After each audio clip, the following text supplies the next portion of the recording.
untuk berada di posisi yang berlawanan dengan gugatan yang diajukan oleh Ahok saat ini. Apa yang akan Anda katakan untuk mematahkan semua argumentasi dari Gubernur DKI Jakarta? Saya belum lihat yang terakhir ini setelah yang pertama kemarin. Kalau kemarin permohonannya itu kan disampaikan kepada MK dan sidang pendahuluan pertama hakim kan memberikan saran-saran kepada Pak Ahok supaya memperbaiki gugatannya yang dirasakan kurang atau kurang pas, kurang jelas apa legal standingnya, kurang jelas apa argumen konstitusional untuk meminta MK membatalkan atau menafsirkan lain dari norma yang berlaku di Undang-Undang Pilkada itu. Dan kalau sekarang sudah diperbaiki, saya belum baca perbaikannya seperti apa. Tapi kalau bisa kami tambahkan Pak Yusril, ini untuk memberikan informasi terbaru bagi Anda. Yang pertama adalah bahwa Ahok mengatakan tidak perlu memotong masa jabatan yang bisa merugikan roda pemerintahan. Ia mengatakan bahwa sebaiknya menguatkan fungsi Bawaslu saja. Kemudian Ahok juga mengatakan bahwa ini adalah suatu kerugian hak konstitusional jika petahana yang mencalonkan kembali di daerah yang sama harus cuti. Apalagi Ahok menekankan bahwa di bulan-bulan Oktober hingga Desember begitu banyak perencanaan-perencanaan lanjutan yang kalau bukan petahana sendiri yang melaksanakan ini akan mengganggu roda pemerintahan. Adakah kemudian hak konstitusional menurut Anda yang dilanggar dalam pengajuan uji materi ini? Begini, kalau kita berdebat di MK itu murni yuridis. Seluruhnya argumen yang dikemukakan adalah argumen hukum. Adakah norma yang diatur di dalam undang-undang itu bertentangan dengan konstitusi atau tidak? Kalau pelaksanaan pemerintahan di lapangan bahwa akan lebih efektif kalau petahana itu tetap memerintah, pembahasan APBD, jalankan pemerintahan, meminta Bawaslu memperkuat fungsi pengawasannya, itu nggak akan didengar sama hakim. Ya, jadi harus fokus itu kepada argumen konstitusi. Kalau argumen politik dan argumen administrasi negara seperti itu nggak jadikan bahan pertimbangan oleh Mahkamah Konstitusi. Jadi menurut Anda argumentasi yang diajukan oleh Ahok tadi oleh Gubernur DKI Jakarta masih kurang kuat untuk dikabulkan oleh Majelis Hakim? Ya, sudah tentu karena tidak jelas di mana pertentangan normanya. Jadi orang harus menunjukkan bahwa norma undang-undang bertentangan dengan norma konstitusi, sehingga dia minta supaya norma itu dibatalkan. Atau norma itu mengandung ketidakjelasan, sehingga MK harus menafsirkan norma itu sehingga dia sejalan dengan konstitusi. Intinya pengujian undang-undang ya seperti itu. Tapi kalau kita alasannya penerapan hukum, misalnya adalah efektivitas menjalankan roda pemerintahan, memperkuat satu institusi supaya dia melaksanakan tugas dengan lebih baik, itu bukan materi pengujian undang-undang. Jadi menurut Anda bahwa langkah yang diajukan oleh Ahok kali ini kurang tepat. Kalau Anda kemudian menyiapkan hal-hal yang bisa Anda katakan untuk mematahkan langkah dari Ahok kali ini, apa yang ingin? Kita mengacu kepada pasal 28D yang kemarin disinggung oleh Pak Ahok sebagai batu uji untuk menguji norma-norma yang mengatur kewajiban keharusan petahana itu untuk melakukan cuti. Itu kan pasal 28D yang dipakai Pak Ahok kemarin, yaitu norma keadilan. Persoalannya, andai kata saya juga maju sebagai calon gubernur, kemudian berhadapan dengan Pak Ahok. Nah, Pak Ahok adalah petahana yang menjalankan roda pemerintahan. Seluruh birokrasi, seluruh pendanaan, seluruh kekuasaan politik yang ada di DKI ada di tangan Pak Ahok. Saya orang luar, sendirian yang jauh dari birokrasi, jauh dari pengendalian kekuasaan keuangan. Apakah pertarungan seperti itu adil atau tidak menurut pasal 28D Undang-Undang 45? Di situ nanti pengujiannya. Baik, pada posisi sebaliknya begini. Pada waktu Pak Ahok melawan Pak Boke, ya, Pak Ahok kan pada waktu itu mengatakan Pak Boke harus cuti supaya ada keadilan.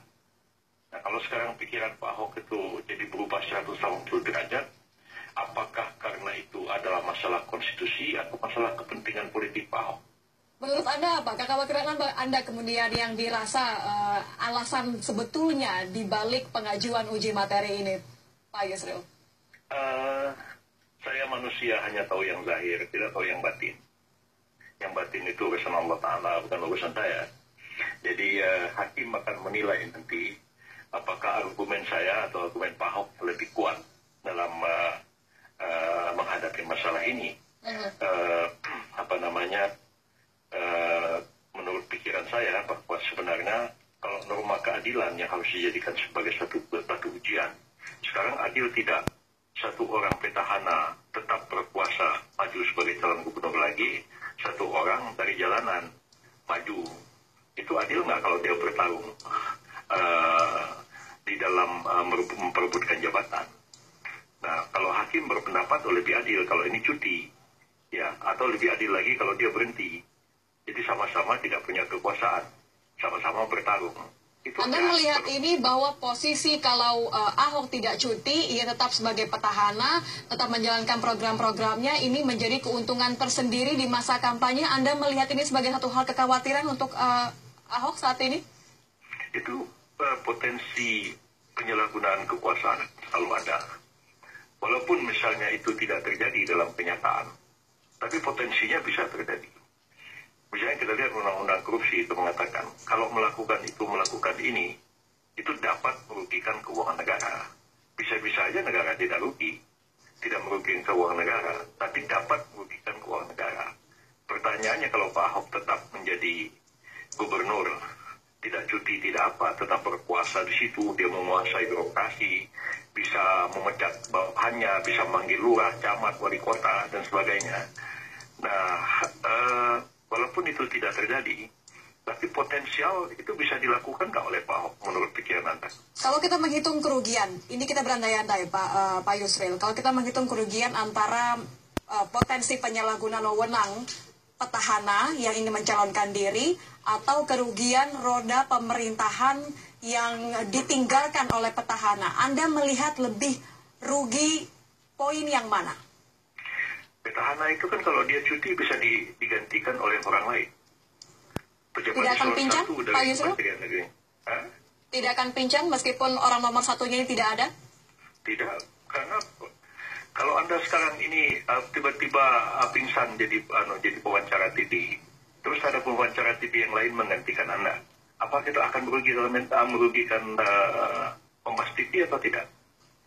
Hal-hal apa saja yang kemudian diharuskan memiliki... Semua penyiar Kompas TV itu tidak lebih baik daripada Anda? Anda merasa yang paling hebat di antara semua penyiar Kompas TV?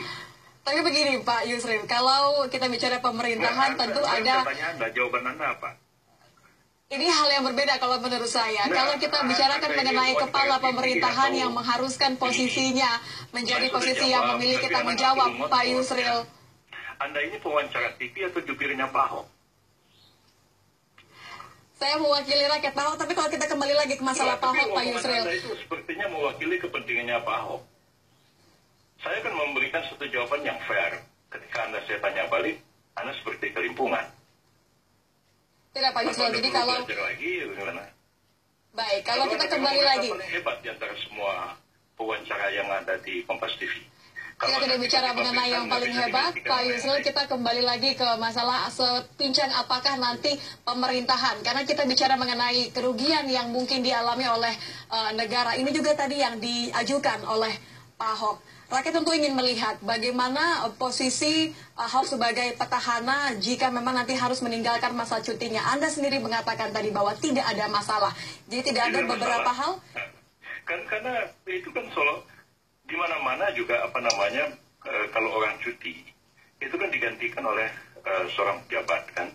Pejabat itu diberikan kewenangan dan diberikan kekuasaan yang sama dalam menjalankan roda pemerintahan. Jadi jangan dianggap bahwa pemerintahan itu pribadi. Kalau nggak saya, orang lain nggak bisa. Belum tentu. Jadi tidak akan ada masalah dan Anda menilai bahwa akan lebih banyak kerugian jika terjadi potensi penyelewengan kekuasaan. Kerugian, masalah keadilan.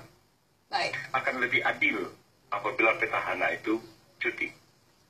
Akan lebih adil jika petahana cuti tanpa terkecuali, begitu ya Prof. Yusril? Iya. Baik. Anda sejauh ini jadi mengajukan untuk ke MK? Ya, jadi nanti saya kirim surat ke MK. Sudah dikirim suratnya ke MK. Cuma nanti kan kita itu baru muncul di MK. Nanti kalau sudah ini, pleno. Kalau sekarang ini kan baru sidang pendahuluan Pan ya. Jadi kalau pihak itu mengajukan sebagai pihak terkait, nanti dia nggak perlu datang. Baik. Dan belum boleh ngomong di MK gitu. Baik, kita akan nantikan nanti. Terima kasih Profesor Yusril Iza Mahendra tadi mengomentari mengenai pengajuan gugatan uji materi untuk terkait